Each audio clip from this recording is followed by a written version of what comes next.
millones en grande y en detalle. Son 70 millones de bolivianos que van a ser parte ya del presupuesto de la UPEA. Ya no va a tener que negociarse como un recurso extraordinario como venía sucediendo en los últimos años, recordándole nuestra predisposición al diálogo en función a que se pueda levantar las medidas de presión.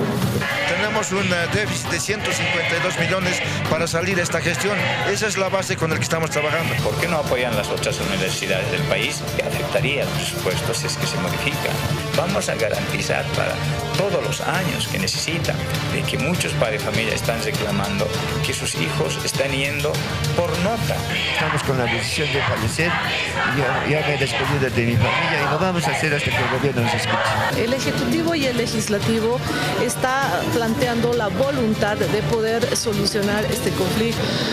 Lamentamos que el gobierno una vez más haya aplicado el rodillo parlamentario y que no haya recurrido al diálogo que se había convocado para hoy a las 9 de la mañana en la Asamblea de Derechos Humanos. Pero la necesidad que tiene hoy día latente la UPEA no puede ser distraída en su solución con el argumento de que no se tienen las cuentas claras.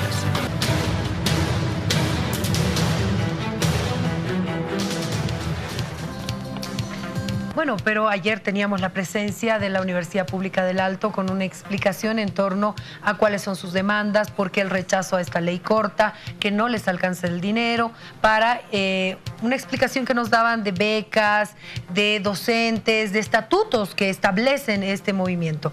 Está con nosotros Jaime Durán, viceministro de Presupuesto y Contabilidad Fiscal. Bienvenido, viceministro, un gusto tenerlo. Priscila, un saludo cordial a toda la audiencia de Todo a Pulmón. Bueno, ayer tuvimos una entrevista y por lo que me comentaba Extracámaras también usted la siguió y escuchaba también el detalle que supuestamente le dieron al gobierno y a la parte técnica explicando el por qué no les alcanza el dinero. Bueno, ahí, como se ha notado el día de ayer, existen pues varios huecos en la explicación de la Universidad Pública del Alto, ¿no? Por ejemplo, ellos se niegan a mostrar con absoluta franqueza cuánto gastan en salarios, ¿no es cierto?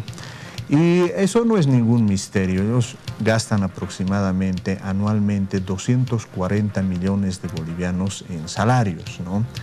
Que es un monto alto, en realidad es el más alto monto que ellos tienen en términos de la asignación presupuestaria. Entre docentes y administrativos y becados, por lo que he entendido ayer. Bueno, ¿o no?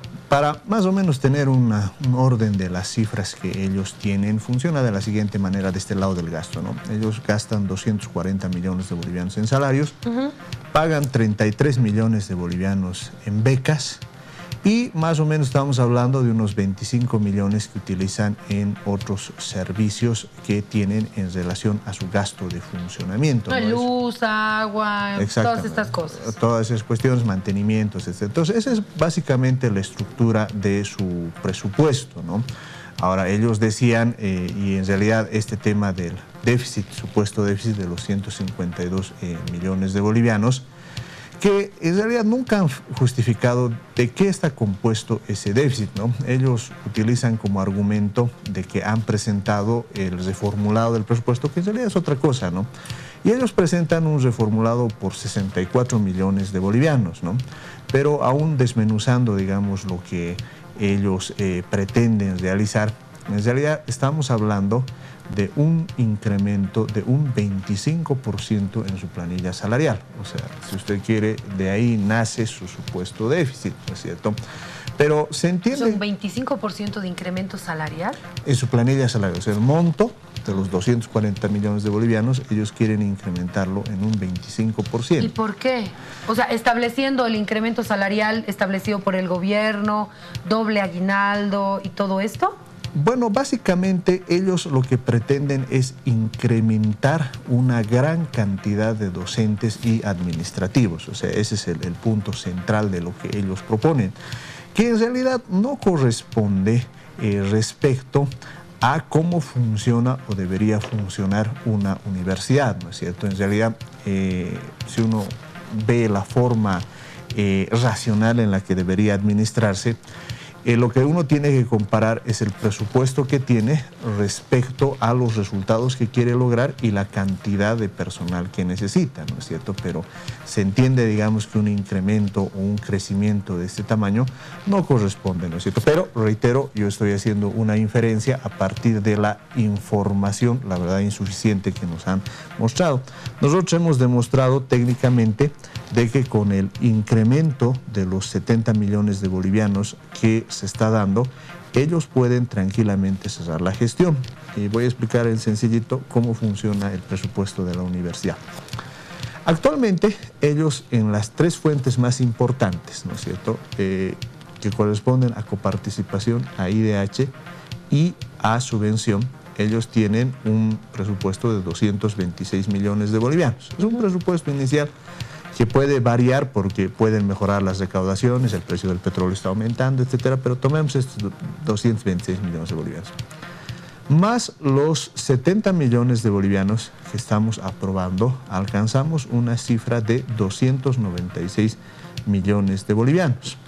Si uno hace, les decía, ellos gastan más o menos 240 millones de bolivianos en salarios, más los 33 millones de becas, estamos hablando de 273 millones de bolivianos y el resto les sirve para que puedan financiar el resto de sus gastos, ¿no es cierto? Por esa razón es que nosotros consideramos que desde el punto de vista técnico, estos 70 millones de bolivianos que estamos soldando a su presupuesto de subvención van a constituirse en recursos suficientes para que puedan concluir su gestión. ¿Cuál era este anterior monto que se le daba de subvención?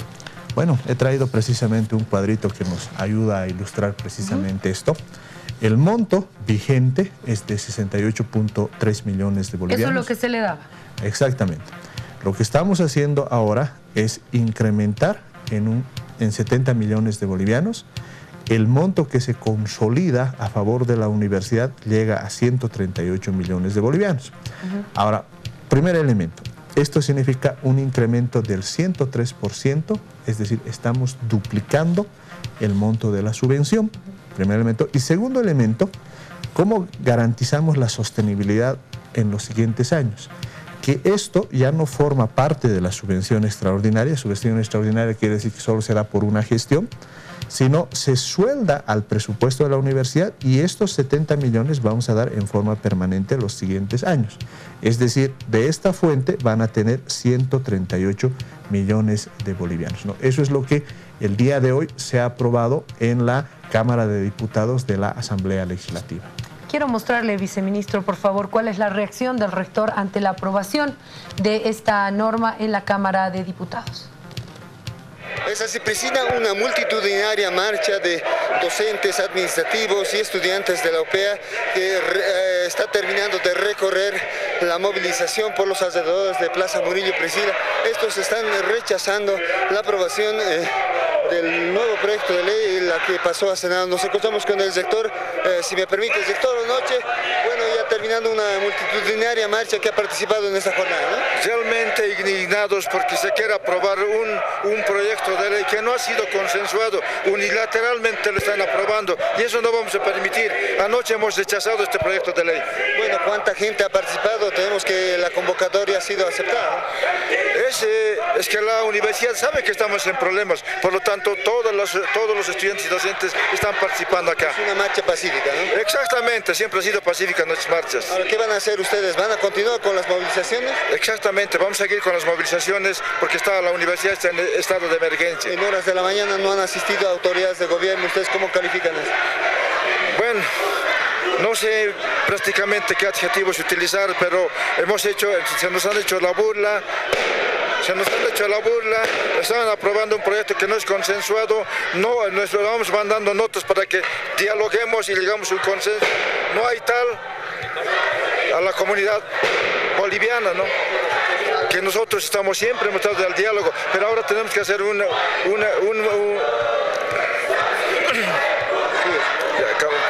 otra norma están pidiendo ustedes. Sí. Ahí nomás que... Eso sucedía hace instantes en la marcha de la UPEA, gracias a Rubén por el contacto, pero el rechazo es claro al tema de la ley aprobada ya en la Cámara de Diputados. Bueno, es difícil entender este rechazo, ¿no? Porque si uno se retrotrae a lo que habían solicitado en forma inicial, primero ellos solicitaban que exista una ley que garantice la sostenibilidad de la universidad. Estamos presentando una ley, ¿no es cierto? Primer elemento. Y segundo elemento, es difícil entender que se rechace un incremento presupuestario, ¿no es cierto? O sea, lo que estamos diciendo, vamos a duplicar el monto de la subvención ordinaria, ¿no es cierto? Entonces, sorprende que un incremento presupuestario se rechace, que por las cifras que estamos manejando, y eso debe entenderlo la población, es un incremento grande. No estamos hablando de cifras pequeñas, estamos hablando de duplicar el monto de la subvención ordinaria de la Universidad Pública del Alto. Y respecto al diálogo, nosotros hemos sido muy claros, ¿no es cierto? Evidentemente, el día de ayer se realizaba una convocatoria al diálogo, pero a continuación se decía que vamos a marchar en la tarde, ¿no es cierto?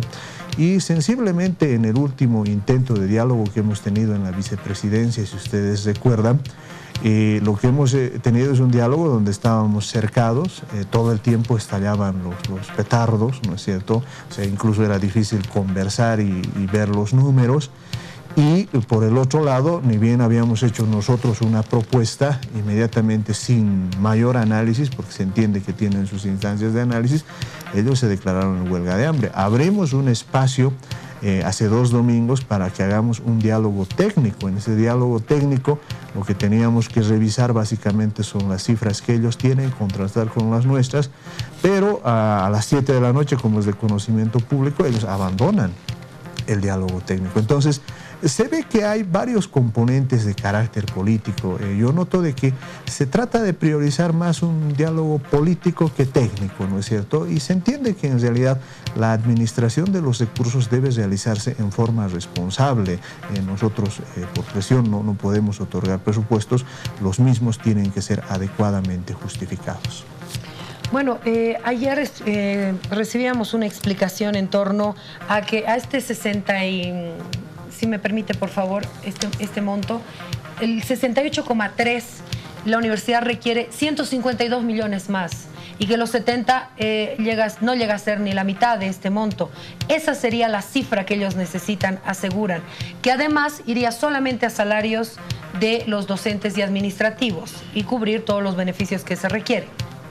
Bueno, ahí yo debo desmentir categóricamente esa afirmación, ¿no es cierto? En realidad, los 152 millones de bolivianos es una demanda claramente inflada, ¿no es cierto? No tiene un sustento técnico que muestre cuál es el respaldo respecto a lo que necesitan en la gestión. Según ellos les han dado todos los detalles. No, eso es totalmente falso. Las explicaciones que ellos realizan, y como se ha notado el día de ayer, ¿no es cierto?, las preguntas que se realizaban no gozaban del sustento. Ellos intentan demostrar que no son salarios los que quieren, ¿no es cierto?, cuando en realidad el trasfondo de su demanda es por más salarios, ¿no es cierto? Y en realidad, aun cuando tomando en cuenta los salarios, claramente con los montos que estamos ofreciendo nosotros, se cubre a perfección, ¿no? Y un detalle más que siempre es necesario aclararlo de cara a la población: ellos dicen que no tienen recursos, pero, por ejemplo, los salarios de mayo se han pagado con absoluta normalidad. Y me permito hacer una previsión: los salarios de junio, ¿no es cierto?, aun cuando no se está trabajando con normalidad, se van a pagar con absoluta normalidad también, ¿no es cierto? Ahora, eso es lo que también conversábamos ayer. En mayo comenzó todo el conflicto y uno de los invitados me decía, pero trabajaron más del 85%. En mi trabajo no me dicen trabajaste el 85% y yo te pago tu salario. No viniste, no te pago. Así funciona. ¿Qué va a pasar con esto? ¿Ellos pueden seguir pagando los salarios sin que estén trabajando? ¿Así funciona la autonomía? Bueno, la autonomía tiene que ver más que todo con la libertad de pensamiento, ¿no? Ellos evidentemente tienen autonomía financiera y ellos manejan sus cuentas. Ahí es importante aclarar, porque en algún momento ellos decían, pero utilizamos el sistema y el ministerio ve nuestras cuentas. Bueno, nosotros le ofrecemos un servicio. Que específicamente hagan con sus cuentas es responsabilidad de ellos, ¿no es cierto?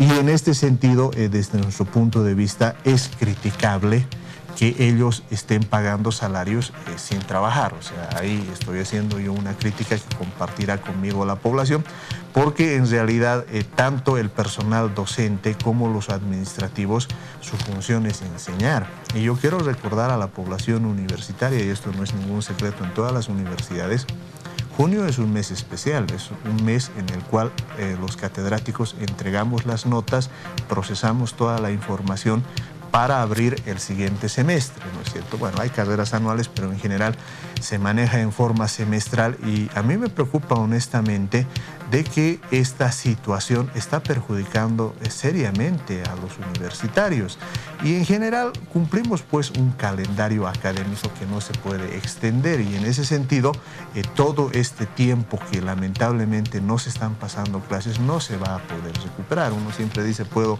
recuperar en sábado y domingo, pero nunca es lo mismo, ¿no es cierto? Y en ese sentido nos preocupa que no se priorice precisamente la calidad académica, que es uno de los reclamos que también está realizando la población. Ahora, cuando hay una movilización y una huelga, reacciona también el Ministerio de Trabajo y en este caso, ya les hacía la pregunta, se tiene que seguir un procedimiento cuando uno ingresa en una huelga, en un paro, en una movilización, para que se declare legal o ilegal. Si es ilegal, no deberían cobrar sueldos. ¿Por qué el Ministerio de Trabajo no está haciendo nada? Bueno, seguramente está tomando cartas en el asunto.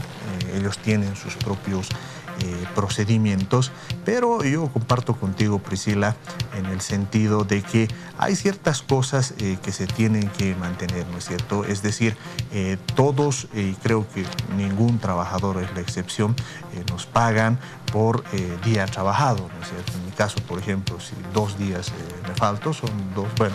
Sin justificación, sin nada, ¿no? Sin justificación, bueno... En el sistema, no puedes justificar estoy en huelga, digamos, o en paro, o sea, no funciona así. Exactamente, y en nuestro caso, por ejemplo, no es solo 2 días, sino a uno le descuentan 4 días, ¿no? Porque así es el sector público.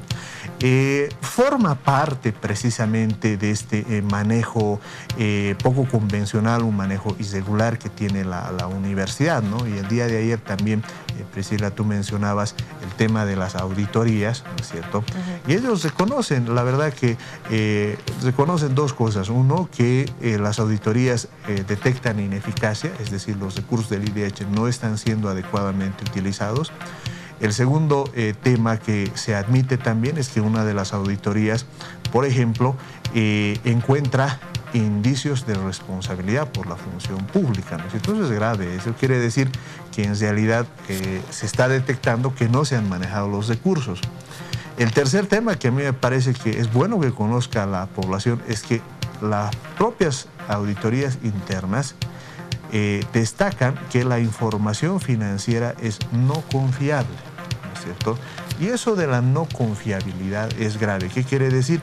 Que los números, los reportes que se están presentando no presentan el suficiente sustento y no están sólidamente respaldados con los papeles respecto a los procedimientos establecidos. Entonces, ese es un tema central y es complicado y por esa razón nosotros les hemos pedido que cualquier solicitud adicional sobre este presupuesto, ¿no es cierto?, que reitero es un importante esfuerzo que está haciendo el Estado, tiene que estar sujeto a auditorías. Para que me entienda la población en el lenguaje sencillo, eso es como cuando se entrega un recurso a un miembro de la familia y de pronto ese miembro de la familia dice, me falta, no es lo que requiero. Lo mínimo que se pide es la rendición de cuentas sobre esos recursos porque, reitero, son las propias auditorías las que presentan serias dudas acerca de su confiabilidad. Viceministro, muchísimas gracias por haber estado con nosotros. El agradecido soy yo. Gracias. Nos vamos a una pausa y ya volvemos.